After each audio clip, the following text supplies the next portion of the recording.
Hello friends. आज हम बात करने वाले हैं परसेंटेज ओवर अदर हायरार्कीज। अगर आपके डेटा मॉडल में कोई भी हायरार्कीज है, पहले समझते हैं हायरार्कीज होता क्या है। एक्चुअल में अगर आप ये नया वर्ड है तो कोई प्रॉब्लम की बात नहीं है। आपके डेटा मॉडल में एक हायरार्की होती है। सबसे कॉमन हायरार्की है डेट टेबल्स के अंदर। जैसे डेटा हमारा year wise, month wise and date wise हम देख सकते हैं, तो ये इन्हें बोलते हैं डेटा की हायरार्कीज। जब हम डेटा डे लेवल पर देख रहे हैं तो हर डे की एक सेल्स जो है या कुछ भी हो सकते हैं, कोई भी मेजर जो है डेट बाय गिवन है। उसी को अगर हम मंथ लेवल पर देखेंगे तो उस मंथ लेवल पर उन सभी 30 या जो भी डेट्स हों उनका सम आएगा, यानी कि वो हायरार्की का एक अपर लेवल होगा। डे लेवल सबसे नीचे, मंथ लेवल उससे ऊपर और ईयर लेवल उससे भी ऊपर हुआ। ठीक है, तो ये एक जो ये लेबल्स हैं इन्हें हम बोलते हैं हायरार्कीज लेबल्स। ठीक है, ये सिर्फ हायरार्कीज में ही नहीं, ये कई और जगह भी हो सकती हैं। जैसे हम एग्जांपल लेते हैं प्रोडक्ट्स टेबल का, तो उसके अंदर कैटेगरी है, फिर उसके नीचे सब कैटेगरी है और देन प्रोडक्ट नेम्स है।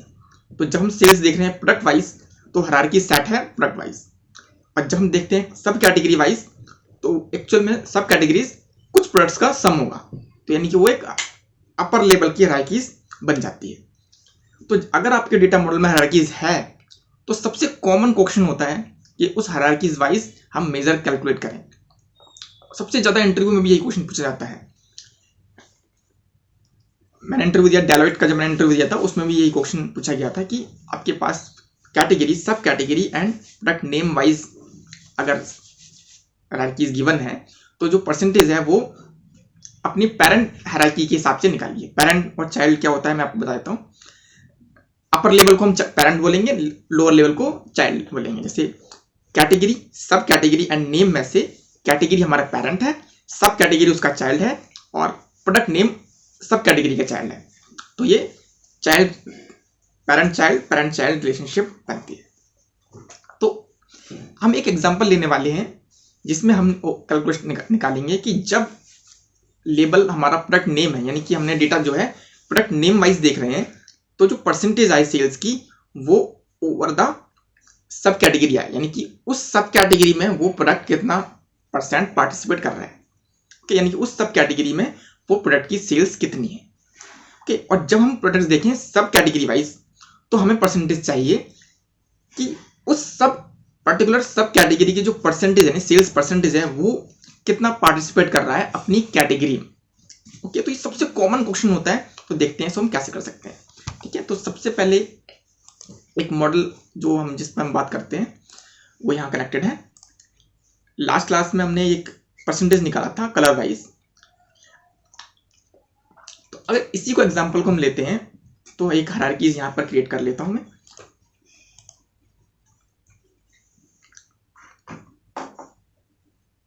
तो इस सब कैटेगरीज में यहाँ रोज में डाल देता हूं। तो अब देखेंगे कि ये परसेंटेज जो है सब कैटेगरीज और कलर वाइज आ गई। नहीं, कलर जो है हमारा प्रोडक्ट नेम हो गया, हम प्रोडक्ट नेम में डाल सकते हैं, यहाँ पर कोई प्रॉब्लम नहीं है। और इसके बाद मुझे चाहिए कैटेगरी, तो कैटेगरी टेबल से कैटेगरी में यहाँ पर सबसे ऊपर डाल देता हूँ। इसको भी ड्रॉप कर लेते हैं। अब देखिए, अब ये परसेंटेज आ रही है, ये तो नॉर्मल ओवरऑल टोटल के हिसाब से आ गया है ना। ये इस कलर की सेल्स जो है टोटल सेल्स के हिसाब से यहाँ पर कैलकुलेट कर रखी है। अगर हम अपना सिनेरियो देखें यहाँ पर तो उसके हिसाब से हम कैसे निकालेंगे, इसको बिल्कुल इजीली समझने के लिए इसको हम ब्रेक्स में निकालेंगे। ठीक है, तो सबसे पहले हम एक नॉर्मल परसेंटेज निकालते हैं कलर वाइज, और फिर उससे कोशिश करेंगे कि किस तरीके से हम उसे वर्कआउट कर सकते हैं। ओके, सो इस परसेंटेज का जो मेजर है मैं इसी को ही थोड़ा चेंज कर लेता हूं। सेल्स अमाउंट हमारा करेक्ट है। अब टोटल सेल्स अमाउंट में मुझे कुछ कैलकुलेशंस करनी है यहाँ पर। तो यहाँ पर मैं लिखता हूँ कैलकुलेट में मुझे सेल्स अमाउंट ही चाहिए।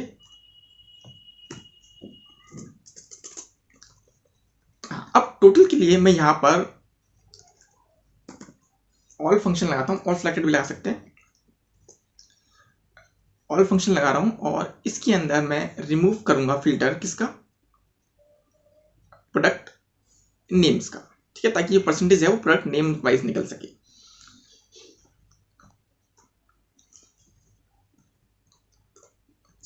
प्रोडक्ट कलर वाइज, हम यहाँ कलर ले रहे हैं तो एग्जाम्पल की कलर, अगर प्रोडक्ट नेम है तो प्रोडक्ट नेम वाइज ले सकते हैं। ओके, तो ये परसेंटेज मेरे यहाँ क्लोज हुई। अब मैं इसे ओके कर देता हूँ। ठीक है, अब यहाँ पर नोटिस कीजिए, यहाँ पे जो कलर वाइज परसेंटेज है वो बिल्कुल करेक्ट निकली है, क्योंकि ये जो है 799 किसके बेस पर, कलर वाइज के हिसाब से करेक्ट परसेंटेज है। लेकिन जब आप देखेंगे कि इसको अगर मैं शॉर्ट करता हूँ, एक काम करते हैं, यहाँ से हम कैटेगरी रिमूव कर देते हैं। अब सब कैटेगरी वाइज देखते हैं, तो देखिए सब कैटेगरी वाइज सभी लेवल पर ये 100% आ रहा है, करेक्ट, जो कि हम यहाँ पर नहीं दिखाना चाहते, क्योंकि ये परसेंटेज जो कैलकुलेशन है वो सिर्फ प्रोडक्ट लेवल पर ही है। तो इस मेजर का नाम मैं रख देता हूं प्रोडक्ट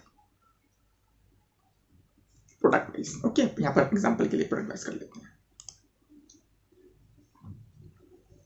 अब सेम परसेंटेज मुझे सब कैटेगरी वाइज निकालनी है, तो अभी हम अलग अलग निकाल रहे हैं, बाद में उनको मर्ज करेंगे। तो सिंपल रहेगा, मैं इसे ही कॉपी कर लेता हूं और एक और न्यू मेजर बनाता हूं और इसे यहां पेस्ट कर देता हूं, और प्रोडक्ट वाइज की जगह ये सब कैटेगरी वाइज है।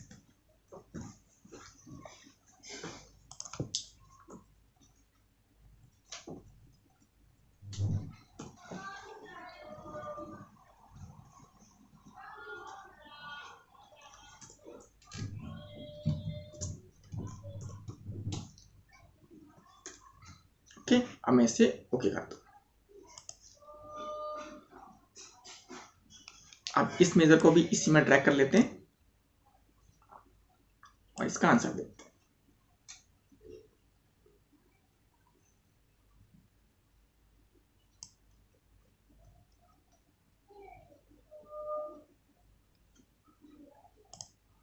ये मैंने परसेंटेज में से कन्वर्ट कर दिया। अब देखिए, अगर आप इन सभी सब कैटेगरीज को देखेंगे तो इन सबका टोटल 100% होगा ना, तो इसको हम एक लेवल अप कर लेते हैं, ताकि अब देखिए, अब कैटेगरी वाइज देखिए, इन सबका टोटल जो है वो 100% है। इन सबको अगर प्लस करेंगे हम तो 100% आएगा, यानी कि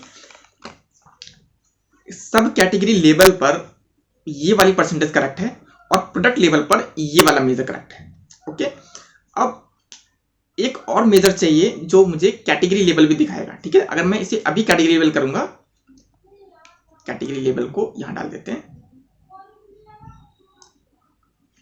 ओके, अब अगर हम अब देखो कैटेगरी लेवल हो गया तो अब दोनों ही 100% हो गए, यानी कि दोनों ही आंसर करेक्ट नहीं आ रहे हैं, इनके लेवल करेक्ट आ रहे हैं। तो अब मुझे कैटेगरी वाइज निकालना है, तो दोबारा से मैं इस परसेंटेज को ही फॉर्मूले को कॉपी कर लेता हूं और एक नया मेजर लिखता हूं।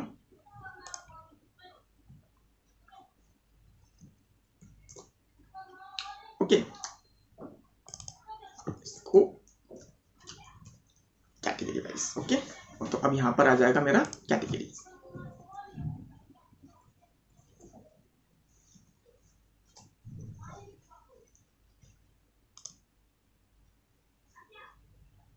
ये निकल चुका है, इसको भी मैं कैटेगरी वाइज लेवल यहां डाल देता हूं। अब देखिए, नोट कीजिए इसको,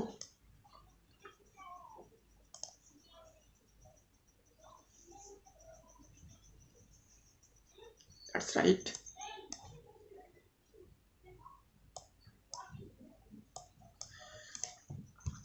देखिए, अब इन कैटेगरीज का टोटल 100% है। अभी देखिए बिल्कुल करेक्ट आ रहा है यहां से आंसर।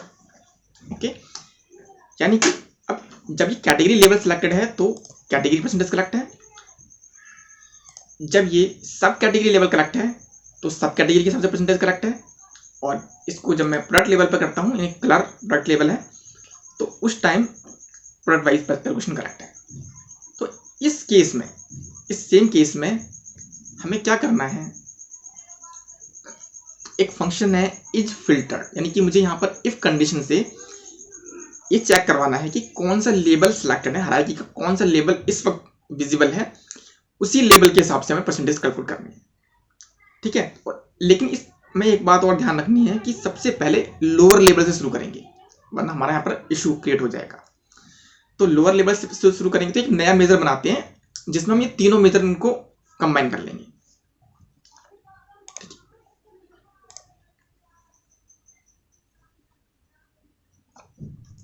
इसका नाम लिखते हैं परसेंटेज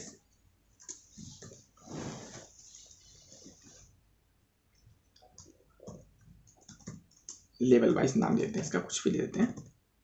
अब देखिए फंक्शन लगाते हैं इफ, एक फंक्शन है इज फिल्टर्ड, जो ये चेक करता है कि कोई फंक्शन जो है, कोई जो कॉलम है वो डायरेक्टली फिल्टर्ड है या नहीं।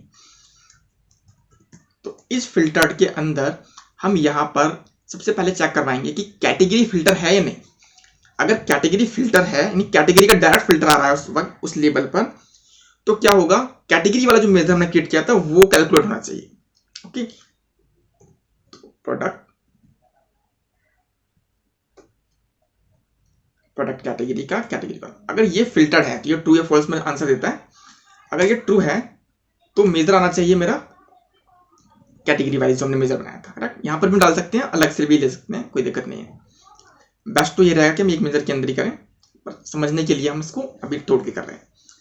अब अदरवाइज क्या होगा, अदरवाइज हम एक और कैलकुलेशन चेक करवाएंगे। देखो इस जगह पर इसने कैटेगरी मेजर चेक किया कि कैटेगरी फिल्टर है नहीं। अगर कैटेगरी फिल्टर है तो कैटेगरी वाइज जो मैंने मेजर बनाया है वो आंसर दे देगा। लेकिन अगर नहीं है तो हमें क्या चेक करवाना है, अगर कैटेगरी फिल्टर नहीं है तो चेक करो प्लीज क्या सब कैटेगरी फिल्टर है। तो सिंपल लगाएंगे हम इफ इज फिल्टर सब कैटेगरी,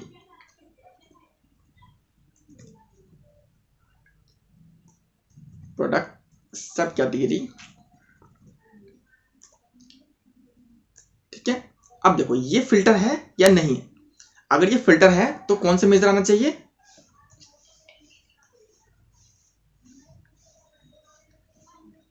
सब कैटेगरी वाइज वाला। ओके, अदरवाइज तो हमें कलर ही फिल्टर होगा, तो हम सिंपल यहां पर चेक करवाने की जरूरत नहीं है, हम सीधा ही प्रोडक्ट वाइज वाले कैलकुलेशन यहां रख सकते हैं। तो इसे मैं क्लोज करता हूं, ये इफ क्लोज और इसको ओके किया।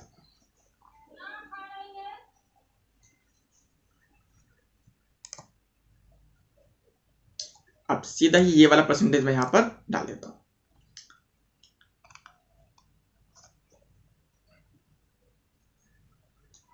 ओके, तो बाकी सब रिमूव करते हैं, देखते हैं ये हमारा आंसर करेक्ट आ रहा है नहीं।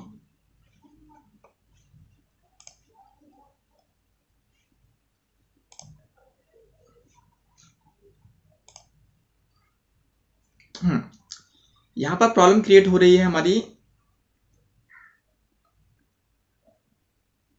समझने की कोशिश करते हैं ये प्रॉब्लम क्यों हुई है। यहां पर इन्हीं तीन मेजर को दोबारा डालते हैं, देखते हैं किस जगह पर क्या कैलकुलेशन हो रही है। तो दोबारा से हम डालते हैं कैटेगरी वाइज, क्या कैटेगरी वाइज करेक्ट आ रहा है। तो जो कैटेगरी वाइज आ रहा है वही हमारा इसके वाइज आ रहा है, यानी कि इफ कंडीशन में ही कुछ प्रॉब्लम हो सकती है। तो देखते हैं एक बार, सबसे पहले हमने क्या फिल्टर किया है, सबसे पहले मैं सॉरी, अभी हमने एग्जांपल लिया था कि सबसे पहले लोअर लेवल लेना है और हमने खुद ही गलती कर दी है, सबसे पहले अपर लेवल। रीजन क्या है, देखिए कैटेगरी पेरेंट है, उसके अंदर सब कैटेगरी है, उसके अंदर प्रोडक्ट्स है।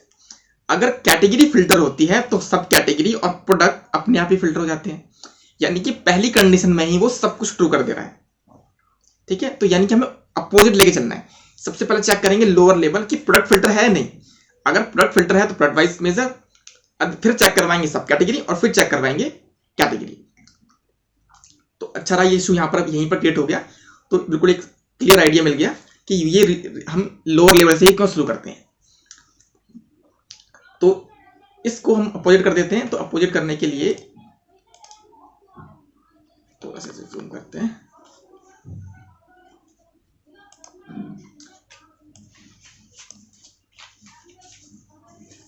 ओके, तो इसमें हम क्या करेंगे, सबसे पहले चेक करवाना है मुझे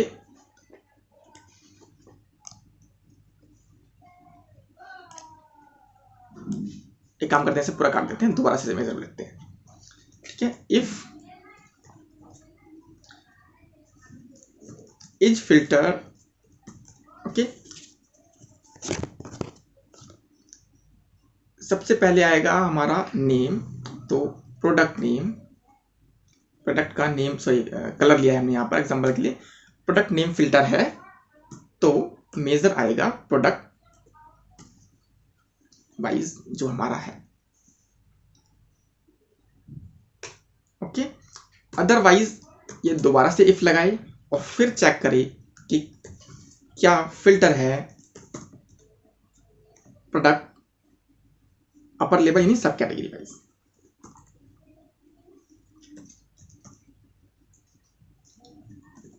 प्रोडक्ट सब कैटेगरी वाइज अगर ये है तो मेजर आ जाए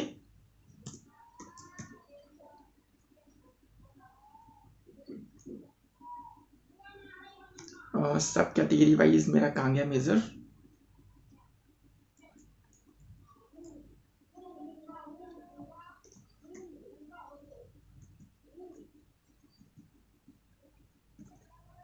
या सब कैटेगरी वाइज। इसके अलावा लास्ट में हम छोड़ देते हैं कैटेगरी वाला मेजर, क्योंकि उसके लिए तो चेक करने की जरूरत नहीं है मेरे पास, क्योंकि वो लास्ट ऑप्शन ही है। तो आ जाए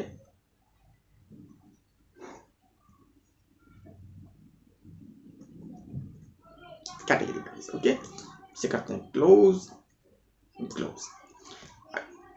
ओके,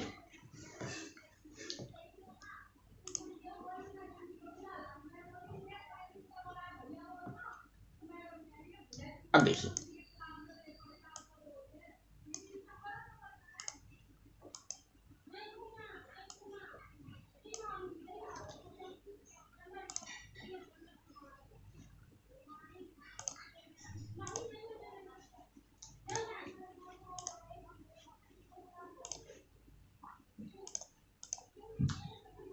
अभी ये जो मेजर है मेरा कैटेगरी वाइज सिलेक्टेड है और परसेंटेज टोटल ग्रैंड टोटल 100% दे रहा है, और ये सब वैल्यूज को जोड़ेंगे तो हम हमारा 100% वैल्यूज आएगी, यानी कि ये category grand total wise percentage दे रहा है।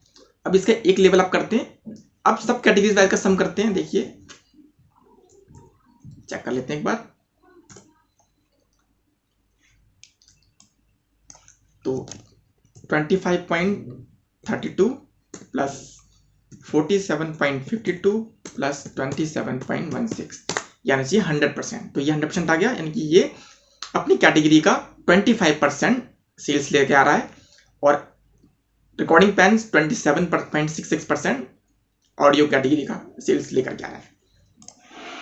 अब इसका एक लेवल और डाउन करते हैं। अब डाउन किया, अब इस 25% का जो सेल्स आई है उसका 6% एक कलर लेकर के आ रहा है, तो इन सब को टोटल करेंगे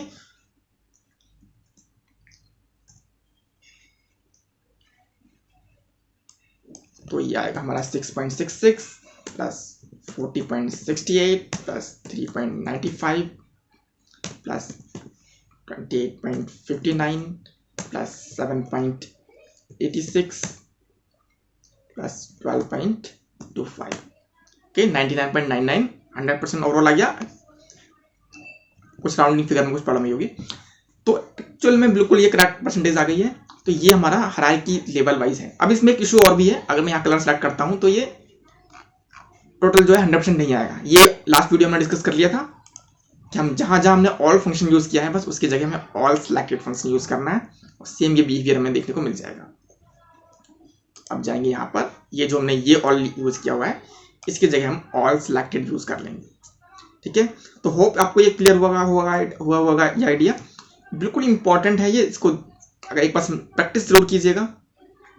जब मैंने एक इंटरव्यू दिया था उसमें यही क्वेश्चन पूछा गया था, तो ये हायरार्की वाइज जो परसेंटेज है इंपॉर्टेंट है, और ज़्यादातर ऑलमोस्ट सभी लेवल्स सभी डेटा मॉडल्स में ये यूज़ होता ही है, तो ये आना हमें बहुत ज़रूरी है। ठीक है, अगर वीडियो पसंद आई तो प्लीज़ लाइक कीजिए, कमेंट करके जरूर बताइए कि कौन सा पार्ट आपको अच्छा लगा, कौन सा अच्छा नहीं लगा, कहाँ कहाँ मैं इम्प्रोवाइज कर सकता हूँ, इम्प्रूवमेंट कर सकता हूँ सर। ठीक है, तो मिलते हैं नेक्स्ट वीडियो में। Thank you.